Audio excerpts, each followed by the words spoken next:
Alright, this is going to be the first of two videos I'm going to make about how to find, about arc length, finding the length of an arc length of a curve.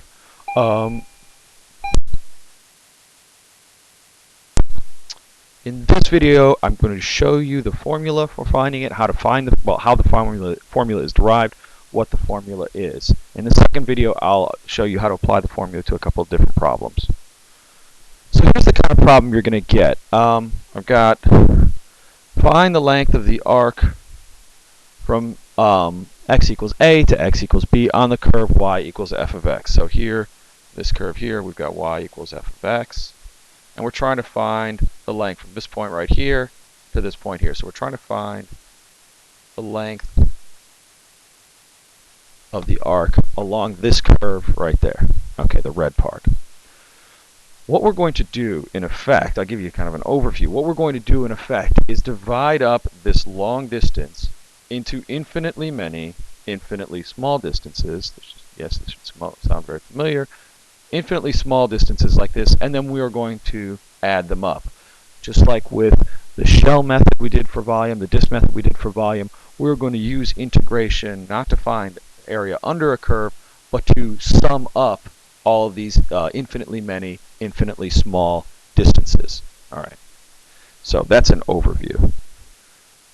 Go back a second. Okay, so let's look at this distance. We're trying to find, like I said, we're trying to find this red length, right, but along the curve here, the length of the arc. Well, let's look at this one. To start with, let's just look at this length here. No, I don't like that color. I'm going to do a different color. Let's do it pink. Okay. Whatever that is. Mauve. Okay. I'm going to do it in, I'm going to look at this length here. Okay, so, and we'll call these 2 points. Let's give these some coordinates, x1, y1 here. And we'll call this x2, y2. I know, very original.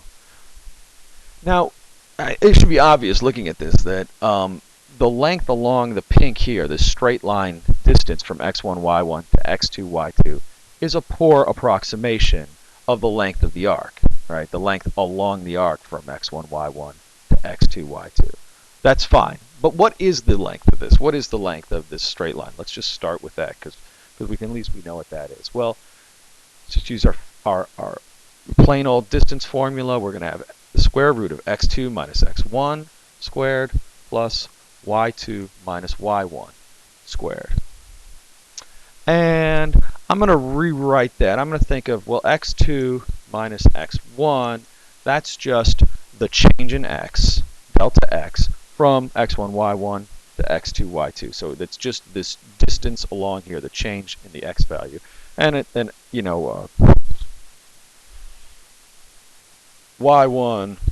or y2 minus y1 is just the change in y, right? It's just the change along the y-axis between 2 points. So I can rewrite this formula as d equals the square root of delta x squared plus delta y squared. Okay. So far, so good. Now, scroll up a little bit, pick another color. I'm going to do something here which will seem weird at first, but it's going to help us in a second. Delta y is, I think, uncontroversially the same as delta y over delta x times delta x, right? Because multiply these together, the delta x's are going to cancel out. We're just left with delta y. So we're good. Now I'm going to replace one with the other. So now I'm going to get this formula. Square root of delta x squared plus delta y over delta x times delta x squared. Okay, why would I do that? It seems like I've just made this problem more complicated. Now watch the algebra magic here. Okay, we got d equals delta x squared plus delta y over delta x squared, delta x squared, right? And keep going here. I can factor out delta x squared times 1 plus delta y delta x squared, parentheses. And then, well, I know here the square root of delta x squared is just delta x, so I can say that, well, this is the same as delta x times parentheses, 1 plus delta y over delta x squared. Okay, cool. Why would I do that, though? What am I doing here? Well, think about this, what this delta y, delta x really is. In particular, think about what it is as these 2 points get closer and closer together. So I'll draw over here what this looks like. We've got our curve,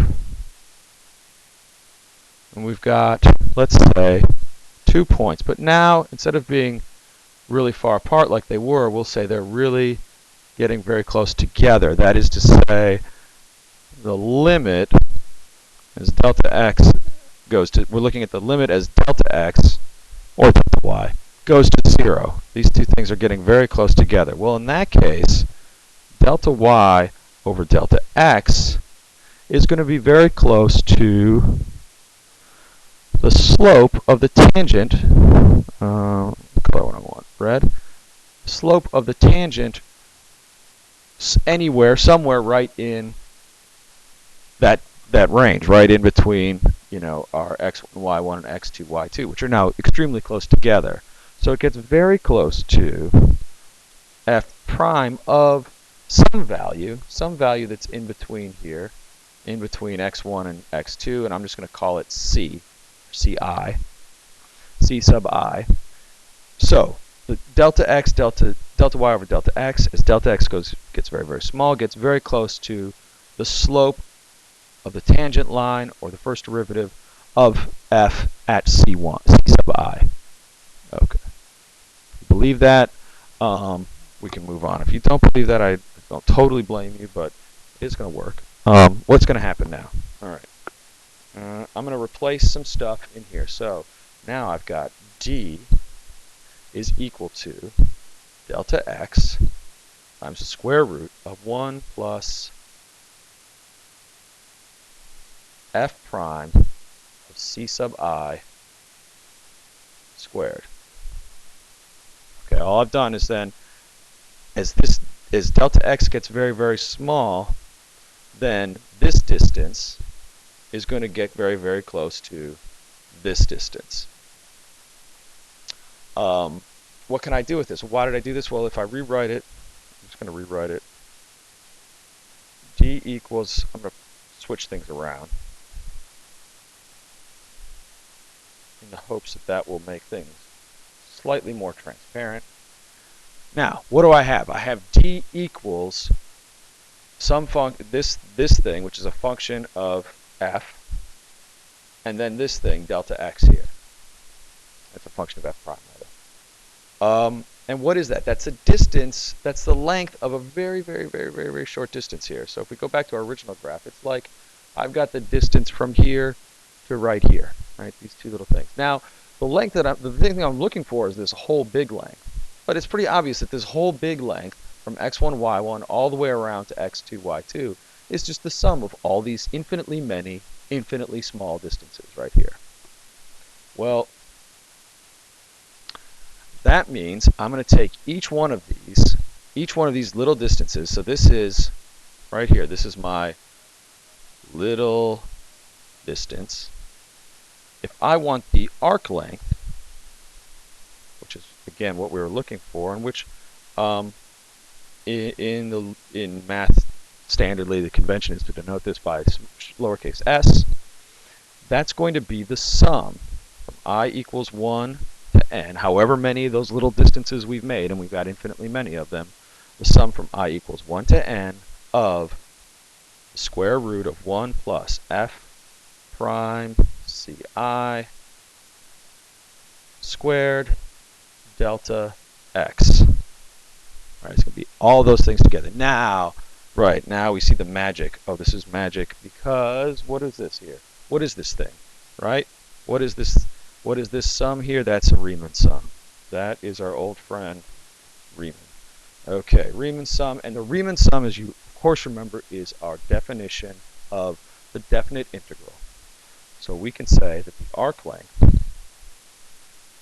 equal to s is equal to, we can rewrite this now as a definite integral, the integral from a to be, that was our original initial x value to our final x value, of the square root of 1 plus f prime of x squared dx.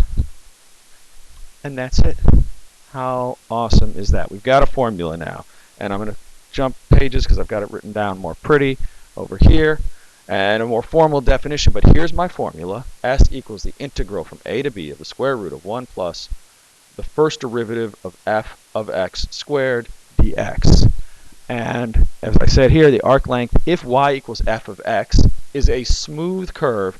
And what is a smooth curve? I'll talk about that in just a second. Don't worry about it. It's a smooth curve on the interval AB. Then the arc length S of f on AB is going to be given by this formula, which we just discovered. All right. A quick note, smooth. What does smooth mean? Smooth means that, so we'll say y equals f of x on AB is smooth if and only if f prime of x is continuous on, I might screw this up. I'm pretty sure it's the open interval AB, not the closed interval, but that makes more sense. If that's wrong, if it's the closed interval, then someone I'm sure will tell me. Essentially what smooth means is that it's not just that it's continuous, but that it has no sharp jumps in its slope, right? So the slope's not suddenly shift at any point. The slope is essentially, the slope is continuous. That's what this says. F prime of x is continuous.